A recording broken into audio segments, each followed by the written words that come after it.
Welcome to Shri Revathi's kitchen. మనము ఈ రోజు చేసుకోబోయే రెసిపీ పాలకూర పెసరపప్పు. ఎంతో సింపుల్ గా చేసుకునే పాలకూరతో పెసరపప్పు. పాలకూర పెసరపప్పు దానికి కావాల్సినవి పాలకూర, పెసరపప్పు, ఉల్లిపాయ ముక్కలు, వెల్లుల్లి, తగినంత నూనె, తగినంత పసుపు, ఎండుమిర్చి, తగినంత ఉప్పు, పోపు కోసం ఆవాలు, జీలకర్ర, కొత్తిమీర. స్టవ్ ఆన్ చేసి ప్యాన్ పెట్టుకుని తగినంత నూనె వేసుకొని నూనె వేడెక్కిన తర్వాత ఆవాలు, జీలకర్ర, ఆవాలు చిటపట్లు ఆడిన తర్వాత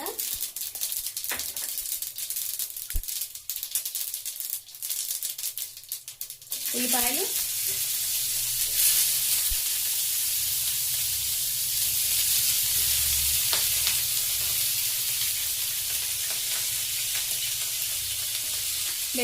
వెల్లుల్లిపాయలు,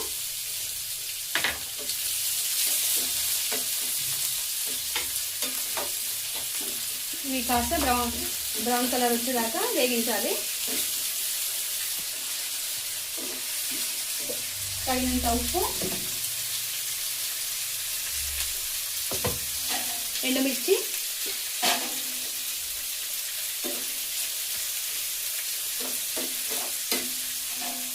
పసుపు,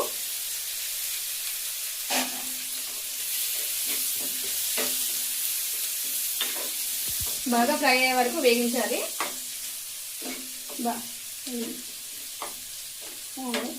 ఉల్లి, వెల్లుల్లి పచ్చి వాసన పోయే వరకు వేయించాలి.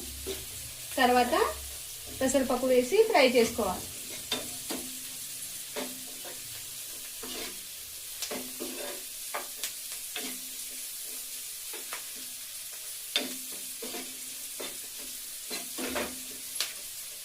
పెసరపప్పు,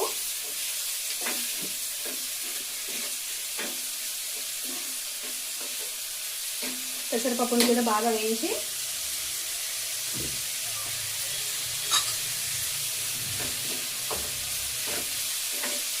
ఇది అన్నంలోకి చాలా బాగుంటుంది.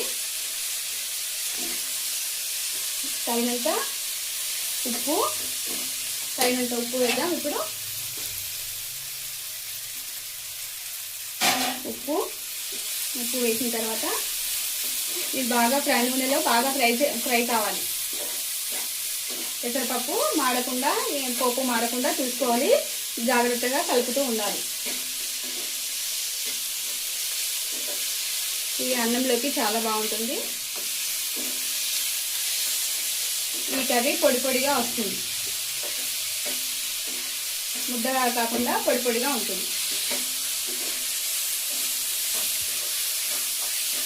ఇప్పుడు పాలకూర వేద్దాం.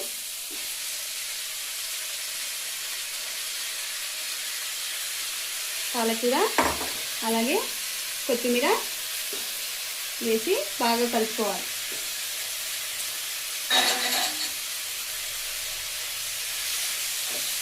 ఇది 2 కట్టల పాలకూర, 1/2 కప్పు పెసరపప్పు, ఒక చిన్న సైజు ఉల్లిపాయ, ఒక చిన్న సైజు వెల్లుల్లిపాయ, 4-5 ఎండుమిర్చి.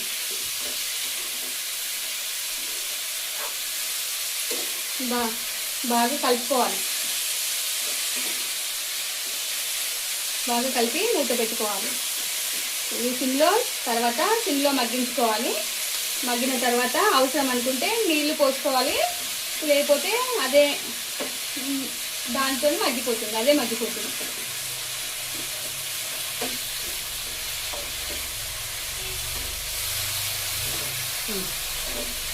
ఈ వీడియో మీకు నచ్చినట్టయితే లైక్ చేయండి, షేర్ చేయండి, సబ్స్క్రైబ్ చేయండి. ఒకసారి ట్రై చేసి చూడండి. బెల్ ఐకాన్ నొక్కండి. ఇప్పుడు మూత పెట్టుకుందాం.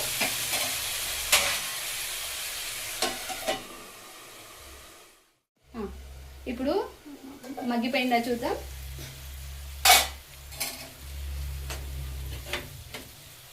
వెల్లుల్లిని ఇలా కట్ చేసుకుంటే కట్ అవ్వాలి. అప్పుడే వెల్లుల్లి ఉడికిపోయినట్టుగా తెలుస్తుంది మనకు. ఇప్పుడు కూర రెడీ. పాలకూర పెసరపప్పు రెడీ. ఇప్పుడు సర్వింగ్ బౌల్లో తీసుకుందాం. ఇప్పుడు పాలకూర పెసరపప్పును సర్వింగ్ బౌల్లోకి తీసుకుందాం.